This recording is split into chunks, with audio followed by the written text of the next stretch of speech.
ಕರ್ನಾಟಕ ಬಿಜೆಪಿಯ ಬಣ ರಾಜಕಾರಣದಿಂದ ಬೇಸತ್ತು ಹೋಗಿರ್ತಕ್ಕಂಥ ಬಿಜೆಪಿ ಹೈಕಮಾಂಡ್ ಕೊನೆಗೂ ಕೂಡ ಈ ಬಣ ರಾಜಕಾರಣಕ್ಕೆ ಬ್ರೇಕ್ ಆಗ್ತಕ್ಕಂಥ ಒಂದು ಸ್ಪಷ್ಟ ನಿರ್ಧಾರಕ್ಕೆ ಬಂದಿದೆ ಎನ್ನುವ ಮಾಹಿತಿಗಳು ಇದೀಗ ದೆಹಲಿ ಮೂಲಗಳಿಂದ ಲಭ್ಯವಾಗ್ತಿದ್ದಾವೆ. BY ವಿಜಯೇಂದ್ರ ಬಿಜೆಪಿಯ ರಾಜ್ಯಾಧ್ಯಕ್ಷರಾದ ದಿನದಿಂದನೂ ಕೂಡ ಬಸನಗೌಡ ಪಾಟೀಲ್ ಯತ್ನಾಳ್ ಮತ್ತು ಅವರ ತಂಡದವರು BY ವಿಜಯೇಂದ್ರ ಅವರ ವಿರುದ್ಧ ಬಹಿರಂಗ ವಾಗ್ದಾಳಿಯನ್ನು ನಡೆಸ್ತಾ ಇದ್ದು, ಮೊನ್ನೆ ತಾನೇ ಕೊನೆಗೊಂಡಂತಹ 3 ವಿಧಾನಸಭಾ ಕ್ಷೇತ್ರದ ಉಪಚುನಾವಣೆಯ ಸಂದರ್ಭದಲ್ಲೂ ಕೂಡ ಬಿಜೆಪಿಯ ಭಿನ್ನಮತದ ಕಾರಣಕ್ಕೆ 3ಕ್ಕೆ 3 ಕ್ಷೇತ್ರಗಳಲ್ಲಿ ಬಿಜೆಪಿ ಹಾಗೂ JDS ಹೀನಾಯ ಸೋಲನ್ನ ಕಂಡು ಅನ್ನುವ ಚರ್ಚೆಗಳು ಇದೀಗ ಬಿಜೆಪಿ ಕಾರ್ಯಕರ್ತರಲ್ಲಿ ನಡೀತಿದ್ದಾವೆ.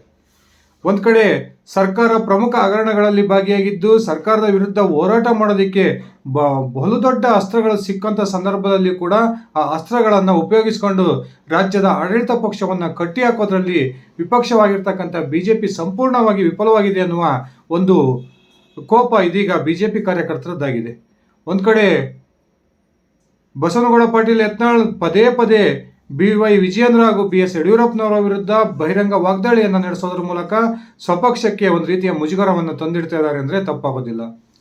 ಮೊದಲಿಂದನೂ ಕೂಡ ಯತ್ನಾಳ್ ವಿರುದ್ಧ ಕ್ರಮವನ್ನು ಕೈಗೊಳ್ಳಬೇಕು, ಅವರ ಬಾಯಿಗೆ ಬೀಗ ಹಾಕಬೇಕು ಅನ್ನೋ ಆಗ್ರಹವನ್ನ BS ಯಡಿಯೂರಪ್ಪನವರ ಬಣ ರಾಷ್ಟ್ರೀಯ ಬಿಜೆಪಿ ನಾಯಕರ ಹತ್ರ ಮಾಡ್ತಾ ಇದ್ರು ಕೂಡ ಈ ಕ್ಷಣದವರೆಗೂ ಕೂಡ ಯಾವುದೇ ಒಂದು ಕ್ರಮವನ್ನು ತೆಗೆದುಕೊಳ್ಳೋದ್ರಲ್ಲಿ ಬಿಜೆಪಿಯ ಹೈಕಮಾಂಡ್ ಒಂದು ರೀತಿಯ ವಿಫಲವಾಗಿತ್ತು ಅಂತಾನೆ ಹೇಳ್ಬೋದು.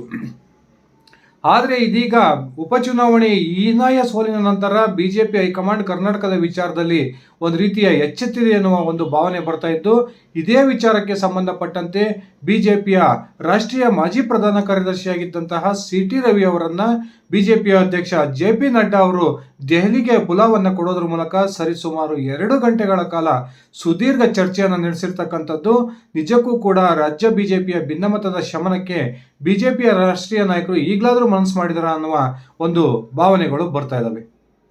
ನಿಜಕ್ಕೂ ಕೂಡ ಯತ್ನಾಳ್ ಮತ್ತು ಯಡಿಯೂರಪ್ಪ ನಡುವಿನ ಬಣಗಳ ಹೋರಾಟದಲ್ಲಿ ಬಿಜೆಪಿಯ ಕಾರ್ಯಕರ್ತರು ಸೊರಗಿ ಹೋಗಿರೋದಂತೂ ಸತ್ಯ.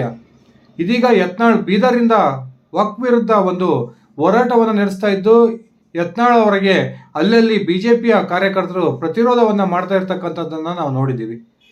ಬನ್ನಿ ಸ್ನೇಹಿತರೆ, ಹಾಗಾದರೆ ನಿಜಕ್ಕೂ ಕೂಡ JP ನಡ್ಡಾ ಅವರು CT ರವಿ ಅವರನ್ನ ದೆಹಲಿಗೆ ಕರೆಸಿಕೊಂಡಿದ್ದಾದರೂ ಯಾಕೆ, ಈ ಸಂದರ್ಭದಲ್ಲಿ ಆ ಇಬ್ಬರು ನಾಯಕರ ನಡುವೆ ನಡೆದಿರ್ತಕ್ಕಂಥ ಚರ್ಚೆ ಆದರೂ ಏನು ತಿಳ್ಕೊಂಡು ಬರೋಣ. ಅದಕ್ಕಿಂತ ಮುಂಚೆ ನೀವು ನನ್ನ ಇಟ್ಗೆ ಹೇಮಂತ್ ಯೂಟ್ಯೂಬ್ ಚಾನಲ್ಗೆ ಸಬ್ಸ್ಕ್ರೈಬ್ ಮಾಡ್ಕೊಂಡಿಲ್ಲ ಅಂದರೆ ದಯವಿಟ್ಟು ಸಬ್ಸ್ಕ್ರೈಬ್ ಮಾಡಿಕೊಂಡು ಬೆಲ್ ಬಟನ್ನ ಕ್ಲಿಕ್ ಮಾಡಿ.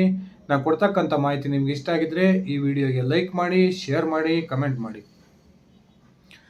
ಸ್ನೇಹಿತರೆ, ರಾಜ್ಯ ಬಿಜೆಪಿಯ ಬಣ ರಾಜಕಾರಣ ಆದಿ ಬೀದಿಯ ಒಂದು ರೀತಿ ಮಾತಾಡೋ ಪರಿಸ್ಥಿತಿ ಬಂದು ನಿಂತಿದೆ. ಒಂದು ಕಡೆ ಯತ್ನಾಳ್ ಮತ್ತು ಅವರ ಟೀಮ್ನವರು BY ವಿಜಯೇಂದ್ರ ಅವರ ವಿರುದ್ಧ, ಯಡಿಯೂರಪ್ಪನವರ ವಿರುದ್ಧ ಬಹಿರಂಗ ವಾಗ್ದಾಳಿಯನ್ನು ನಡೆಸ್ತಾ ಇದ್ದಾರೆ. ಇನ್ನೊಂದು ಕಡೆ BY ವಿಜಯೇಂದ್ರ ಬೆಂಬಲಿಗರು ಸಹ ಯತ್ನಾಳ್ ವಿರುದ್ಧ ಒಂದು ವಾಗ್ದಾಳಿಯನ್ನು ನಡೆಸ್ತಾ ಇರತಕ್ಕಂಥದ್ದನ್ನು ನಾವು ನೋಡಿದ್ದೀವಿ. ಈ ಇಬ್ಬರು ನಾಯಕರ ಭಿನ್ನಮತ ಇದೀಗ ಬಿಜೆಪಿಯ ಮೂಲ ಕಾರ್ಯಕರ್ತರಲ್ಲಿ ಒಂದು ರೀತಿಯ ಅಸಮಾಧಾನಕ್ಕೆ ಕಾರಣ ಆಗಿದ್ದು, ಈ 2 ತಂಡಗಳ ವಿರುದ್ಧ ಕ್ರಮ ಕೈಗೊಳ್ಳಬೇಕು ಅನ್ನೋ ಆಗ್ರಹವನ್ನ ಈಗ ಬಿಜೆಪಿಯ ಸಾಮಾನ್ಯ ಕಾರ್ಯಕರ್ತರು ಮಾಡ್ತಿರ್ತಕ್ಕಂಥದ್ದು ರಾಷ್ಟ್ರೀಯ ಬಿಜೆಪಿ ನಾಯಕರಿಗೆ ಒಂದು ರೀತಿಯ ತಲೆನೋವಾಗಿ ಪರಿಣಮಿಸಿದೆ ಅನ್ನುವ ಮಾತುಗಳು ಕೇಳಿ ಬರ್ತಾ ಇದ್ದಾವೆ. ಇದೀಗ ಶೀಘ್ರದಲ್ಲಿಯೇ ರಾಜ್ಯದಲ್ಲಿ ಎದುರಾಗಬಹುದಾದಂತಹ ತಾಲೂಕ್ ಪಂಚಾಯತಿ, ಜಿಲ್ಲಾ ಪಂಚಾಯತಿ ಚುನಾವಣೆಗಳನ್ನು ಗಮನದಲ್ಲಿಟ್ಕೊಂಡು ರಾಜ್ಯ ಬಿಜೆಪಿಯ ಭಿನ್ನಮತಕ್ಕೆ ಬ್ರೇಕ್ ಆಗ್ತಕ್ಕಂಥ ತೀರ್ಮಾನಕ್ಕೆ ರಾಷ್ಟ್ರೀಯ ಬಿಜೆಪಿ ನಾಯಕರು ಬಂದಿದ್ದಾರೆ ಅನ್ನುವ ಮಾತುಗಳು ಕೇಳಿ ಬರ್ತಾ ಇದ್ದು, ಈ 2 ತಂಡಗಳನ್ನ ಸಂಘಟನೆಯಿಂದ ಹೊರಗಿಟ್ಟು ಒಬ್ಬ ಹೊಸ ವ್ಯಕ್ತಿಯನ್ನ ರಾಜ್ಯದ ರಾಜ್ಯಾಧ್ಯಕ್ಷರನ್ನಾಗಿ ನೇಮಕ ಮಾಡಲಾಗುತ್ತಾ ಅನ್ನುವ ಒಂದು ಚರ್ಚೆಗಳು ಕೂಡ ಈಗ ನಡೀತಾ ಇದ್ದಾವೆ. ಹೌದು ಸ್ನೇಹಿತರೆ, ಕಳೆದ ಒಂದು ಅವಧಿಯಲ್ಲಿ BY ವಿಜಯೇಂದ್ರ ಯಾವಾಗ ಬಿಜೆಪಿಯ ರಾಜ್ಯಾಧ್ಯಕ್ಷರಾಗಿ ನೇಮಕ ಆದರೂ ಆ ಸಂದರ್ಭದಲ್ಲಿಯೇ ರಾಜ್ಯಾಧ್ಯಕ್ಷ ಸ್ಥಾನದ ಆಕಾಂಕ್ಷಿ ಆಗಿದ್ದಂಥವರು CT ರವಿ. ಆದರೆ ಅನೇಕ ಒಂದು ಕಾರಣಗಳನ್ನು ಇಟ್ಕೊಂಡು ಯಡಿಯೂರಪ್ಪನವರ ಕುಟುಂಬಕ್ಕೆ ಮಣೆಯನ್ನು ಮತ್ತೊಮ್ಮೆ ಹಾಕಬೇಕು ಅನ್ನೋ ಕಾರಣಕ್ಕೆ BY ವಿಜಯೇಂದ್ರ ಅವರನ್ನು ರಾಷ್ಟ್ರೀಯ ಬಿಜೆಪಿ ನಾಯಕರು ರಾಜ್ಯ ಬಿಜೆಪಿಯ ಅಧ್ಯಕ್ಷರನ್ನಾಗಿ ನೇಮಕ ಮಾಡಿದರು. ಅದಾದ ನಂತರ ವಿಧಾನ ಪರಿಷತ್ತಿಗೆ CT ರವಿ ಅವರನ್ನು ನಾಮಕರಣ ಮಾಡಿ ಆ ಮೂಲಕ ಅವರನ್ನು ವಿಧಾನ ಪರಿಷತ್ತಿನ ವಿರೋಧ ಪಕ್ಷದ ನಾಯಕನನ್ನಾಗಿ ಮಾಡಲಾಗುತ್ತೆ ಅನ್ನುವ ಮಾತುಗಳು ಕೂಡ ಕೇಳಿ ಬರ್ತಾ ಇದ್ವು. ಆದರೆ ಅದಕ್ಕೂ ಕೂಡ ಕೊಕ್ಕೆ ಹಾಕಿದಂಥ BSY ತಂಡ CT ರವಿ ಅವರನ್ನ ವಿಧಾನ ಪರಿಷತ್ತಿನ ವಿರೋಧ ಪಕ್ಷದ ನಾಯಕನಾಗುವ ಒಂದು ಅವಕಾಶವನ್ನು ಕೂಡ ತಪ್ಪಿಸಿತ್ತು. ಆದರೆ ಇದೀಗ CT ರವಿ ಅವರನ್ನ ದೆಹಲಿಗೆ ದಿಢೀರ್ ಕರೆಸ್ಕೊಂಡಂತಹ JP ನಡ್ಡಾ ಅವರು ರಾಜ್ಯ ಬಿಜೆಪಿಯ ಒಂದು ಪರಿಸ್ಥಿತಿಯ ಬಗ್ಗೆ ಸಂಪೂರ್ಣ ಮಾಹಿತಿಯನ್ನು ತೆಗೆದುಕೊಂಡಿದ್ದಾರೆ ಅನ್ನುವ ಒಂದು ಸ್ಪಷ್ಟ ಮಾಹಿತಿಗಳು ಸಿಗ್ತಾ ಇದ್ದಾವೆ. ಸರಿಸುಮಾರು 2 ಗಂಟೆಗಳ ಕಾಲ ಸಿ.ಟಿ. ರವಿ ಮತ್ತು ಜೆ.ಪಿ. ನಡ್ಡಾ ನಡುವೆ ಒಂದು ಸುದೀರ್ಘವಾದ ಚರ್ಚೆ ನಡೆದಿದ್ದು ರಾಜ್ಯದಲ್ಲಿ ಬಿಜೆಪಿಯ ಒಂದು ಹಿನ್ನಡೆಗೆ ಕಾರಣ ಏನು, ನಿಜಕ್ಕೂ ಕೂಡ ಉಪಚುನಾವಣೆಯ ಸೋಲಿಗೆ ಬಿಜೆಪಿಯ ಯಾವ ನಾಯಕರು ಕಾರಣ, ವಕ್ಫ್ ವಿರುದ್ಧ ಹೋರಾಟದಲ್ಲಿ ಯಾವ ನಾಯಕರು ಮುಂಚೂಣಿಯಲ್ಲಿದ್ದಾರೆ, ನಿಜಕ್ಕೂ ಕೂಡ ವಿಜಯೇಂದ್ರ ಅವರು ರಾಜ್ಯದ ಬಿಜೆಪಿಯ ಕಾರ್ಯಕರ್ತರನ್ನ ವಿಶ್ವಾಸಕ್ಕೆ ತೆಗೆದುಕೊಂಡು ಕೆಲಸವನ್ನ ಮಾಡ್ತಾ ಇದ್ದಾರಾ ಅಥವಾ ಇಲ್ವಾ ಅಂತಕ್ಕಂಥ ಎಲ್ಲ ಮಾಹಿತಿಯನ್ನು ಕೂಡ ಇದೀಗ ಜೆ.ಪಿ. ನಡ್ಡಾ ಅವರು ಬಿಜೆಪಿಯ ಮಾಜಿ ರಾಷ್ಟ್ರೀಯ ಪ್ರಧಾನ ಕಾರ್ಯದರ್ಶಿಯಾಗಿದ್ದಂತಹ ಸಿ.ಟಿ. ರವಿ ಅವರಿಂದ ಪಡ್ಕೊಂಡಿರ್ತಕ್ಕಂಥದ್ದು ಕುತೂಹಲಕ್ಕೆ ಕಾರಣವಾಗಿದೆ. ಈಗಾಗಲೇ ಬಿ.ವೈ. ವಿಜಯೇಂದ್ರ ಅವರಿಗೆ ರಾಷ್ಟ್ರೀಯ ಬಿಜೆಪಿ ನಾಯಕರು ರಾಜ್ಯ ಬಿಜೆಪಿಯ ಪದಾಧಿಕಾರಿಗಳ ಪಟ್ಟಿಯನ್ನು ಪರಿಷ್ಕರಣೆ ಮಾಡಬೇಕು, ಕೇವಲ ನಿಮ್ಮ ಬೆಂಬಲಿಗರಿಗಷ್ಟೇ ಏನು ಕಳೆದ ಒಂದು ಅವಧಿಯಲ್ಲಿ ಅವಕಾಶವನ್ನ ಮಾಡಿಕೊಟ್ಟಿದ್ರಿ, ಆ ಅವಕಾಶವನ್ನ ತೆಗೆದು ಮರುಪರಿಶೀಲನೆ ಮಾಡಿ ಆ ಮೂಲಕ ಪ್ರದೇಶವಾರು ಜಾತಿವಾರು ಒಂದು ಪದಾಧಿಕಾರಿಗಳ ನೇಮಕವನ್ನ ಮಾಡಬೇಕು ಅನ್ನುವ ಕಟ್ಟುನಿಟ್ಟಿನ ಆಜ್ಞೆಯನ್ನು ಕೂಡ ಈಗಾಗಲೇ ವಿಜಯೇಂದ್ರ ಅವರಿಗೆ ರವಾನಿಸಿದೆ. ಇನ್ನೊಂದು ಕಡೆ ಯತ್ನಾಳ್ ಅವರಿಗೂ ಕೂಡ ಬ್ರೇಕ್ ಆಗ್ತಕ್ಕಂಥ ಪ್ರಯತ್ನಕ್ಕೆ ಬಿಜೆಪಿಯ ರಾಷ್ಟ್ರೀಯ ನಾಯಕತ್ವ ಈಗಾಗಲೇ ಪ್ರಯತ್ನವನ್ನ ಮಾಡ್ತಾ ಇದ್ದು ಈ ಇಬ್ಬರು ನಾಯಕರಿಗೆ ಅಂದ್ರೆ ಬಿ.ವೈ. ವಿಜಯೇಂದ್ರ ಮತ್ತು ಯತ್ನಾಳ್ ಅವರಿಗೂ ಕೂಡ ಒಂದು ರೀತಿಯ ಕಡಿವಾಣವನ್ನ ಆಗ್ತಕ್ಕಂಥ ಪ್ರಯತ್ನವನ್ನ ಇದೀಗ ಬಿಜೆಪಿಯ ರಾಷ್ಟ್ರೀಯ ನಾಯಕತ್ವ ಮಾಡ್ತಾ ಇದೆ ಅಂತಾನೆ ಮಾತುಗಳು ಕೇಳಿ ಬರ್ತಿದ್ದಾವೆ. ಇನ್ನೊಂದು ಕಡೆ ಈ ಯತ್ನಾಳ್ ತಂಡದ ಒಂದು ಆಗ್ರಹ ಏನಿದೆ ಅಂದ್ರೆ ರಾಜ್ಯಾಧ್ಯಕ್ಷ ಸ್ಥಾನದಿಂದ ಬಿ.ವೈ. ವಿಜಯೇಂದ್ರ ಅವರನ್ನ ಕೆಳಗಿಳಿಸಬೇಕು. ಹಾಗಾದ್ರೆ ವಿಜಯೇಂದ್ರ ನಂತರ ರಾಜ್ಯಾಧ್ಯಕ್ಷ ಯಾರಾಗಬೇಕು? ಯತ್ನಾಳ್ ಬಣದ ಯಾರನ್ನಾದರೂ ರಾಜ್ಯಾಧ್ಯಕ್ಷ ಮಾಡಿದ್ದೆ ಆದ್ರೆ ಆಗ ವಿಜಯೇಂದ್ರ ಹಾಗೂ ಬಿ.ಎಸ್. ಯಡಿಯೂರಪ್ಪನವರ ಟೀಮ್ನವರು ಅದನ್ನು ವಿರೋಧ ಮಾಡ್ತಾರೆ. ಅಥವಾ ವಿಜಯೇಂದ್ರ ಅವರನ್ನೇ ರಾಜ್ಯಾಧ್ಯಕ್ಷರನ್ನಾಗಿ ಮುಂದುವರಿಸಿದ್ರೆ ಯತ್ನಾಳ್ ಟೀಮು ಮತ್ತೂ ಕೂಡ ಬಹಿರಂಗ ಹೇಳಿಕೆಯನ್ನ ಕೊಡುತ್ತೆ, ಪಕ್ಷಕ್ಕೆ ಮುಜುಗರವನ್ನು ಉಂಟು ಮಾಡುತ್ತೆ.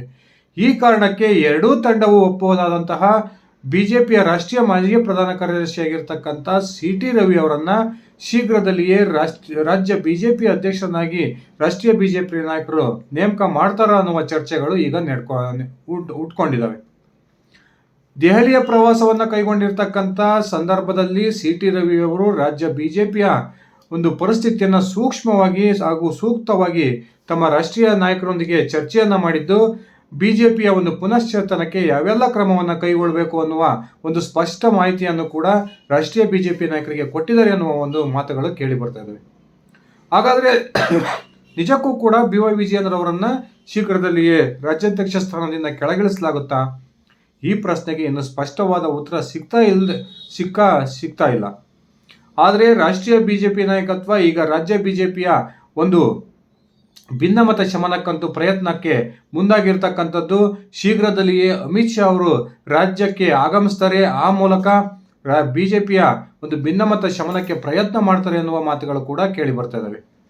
ಸ್ನೇಹಿತರೆ, ಒಂದು ವೇಳೆ ಸಿ.ಟಿ. ರವಿ ಅವರನ್ನ ರಾಜ್ಯ ಬಿಜೆಪಿ ಅಧ್ಯಕ್ಷರನ್ನಾಗಿ ನೇಮಕ ಮಾಡಿದ್ದೆ ಆದರೆ ಆಗ ವಿಧಾನಸಭೆಯ ವಿರೋಧ ಪಕ್ಷ ನಾಯಕರಾಗಿರ್ತಕ್ಕಂಥ ಆರ್ ಅಶೋಕ್ ಅವರ ಸ್ಥಾನವೂ ಕೂಡ ಬದಲಾವಣೆ ಆಗ್ಬೋದು ಅನ್ನುವ ಮಾತುಗಳು ಕೇಳಿ ಬರ್ತಾ ಇದ್ದು, ಇಬ್ಬರು ಕೂಡ ಒಕ್ಕಲಿಗ ನಾಯಕರಿಗೆ ಒಂದೇ ರೀತಿಯ ಒಂದು ಜವಾಬ್ದಾರಿಯನ್ನು ಕೊಡೋದಕ್ಕೆ ಸಾಧ್ಯವಿಲ್ಲ. ಆ ಕಾರಣಕ್ಕೆ ಒಂದು ವೇಳೆ ಸಿ.ಟಿ. ರವಿ ಅವರು ರಾಜ್ಯದ ಬಿಜೆಪಿ ಅಧ್ಯಕ್ಷರಾದರೆ ಆಗ ವಿಧಾನಸಭೆಯ ವಿರೋಧ ಪಕ್ಷದ ನಾಯಕನ ಸ್ಥಾನದಿಂದ ಆರ್ ಅಶೋಕ್ ಅವರನ್ನ ಕೆಳಗಿಳಿಸಬಹುದು ಅನ್ನುವ ಮಾತುಗಳು ಕೂಡ ಕೇಳಿ ಬರ್ತಾ ಇದ್ದಾವೆ. ಸ್ನೇಹಿತರೆ, ನಿಮ್ಮ ಅಭಿಪ್ರಾಯದ ಪ್ರಕಾರ ಸಿ.ಟಿ. ರವಿ ಅವರು ಬಿಜೆಪಿಯ ರಾಜ್ಯಾಧ್ಯಕ್ಷರಾದರೆ ಬಿಜೆಪಿಯ ಭಿನ್ನಮತ ಕೊನೆಗೊಳ್ಳುತ್ತಾ ಅಥವಾ ಬಿ.ವೈ. ವಿಜಯೇಂದ್ರ ಅವರೇ ಉಳಿದಿರ್ತಕ್ಕಂಥ ಅವಧಿಗೆ ಬಿಜೆಪಿಯ ರಾಜ್ಯಾಧ್ಯಕ್ಷರಾಗಿ ಮುಂದುವರಿಬೇಕಾ? ನಿಮ್ಮ ವೈಯಕ್ತಿಕ ಅಭಿಪ್ರಾಯವನ್ನು ಕಮೆಂಟ್ ಮಾಡಿ. ಇದಿಷ್ಟಾಗಿತ್ತು ನನ್ನ ಇವತ್ತಿನ ಈ ವಿಡಿಯೋ. ನಾನು ಕೊಟ್ಟಿರ್ತಕ್ಕಂಥ ಮಾಹಿತಿ ನಿಮ್ಗೆ ಇಷ್ಟ ಆಗಿದ್ರೆ ಈ ವಿಡಿಯೋಗೆ ಲೈಕ್ ಮಾಡಿ, ಶೇರ್ ಮಾಡಿ, ಕಮೆಂಟ್ ಮಾಡಿ. ನೀವು ನನ್ನ ಇಟ್ಟಿಗೆ ಹೇಮಂತ್ ಯೂಟ್ಯೂಬ್ ಚಾನಲ್ಗೆ ಸಬ್ಸ್ಕ್ರೈಬ್ ಮಾಡ್ಕೊಂಡಿಲ್ಲ ಅಂದರೆ ದಯವಿಟ್ಟು ಸಬ್ಸ್ಕ್ರೈಬ್ ಮಾಡಿಕೊಂಡು ಬೆಲ್ ಬಟನ್ನ ಕ್ಲಿಕ್ ಮಾಡಿ. ಧನ್ಯವಾದಗಳು ಸ್ನೇಹಿತರೆ, ಶುಭ ದಿನ.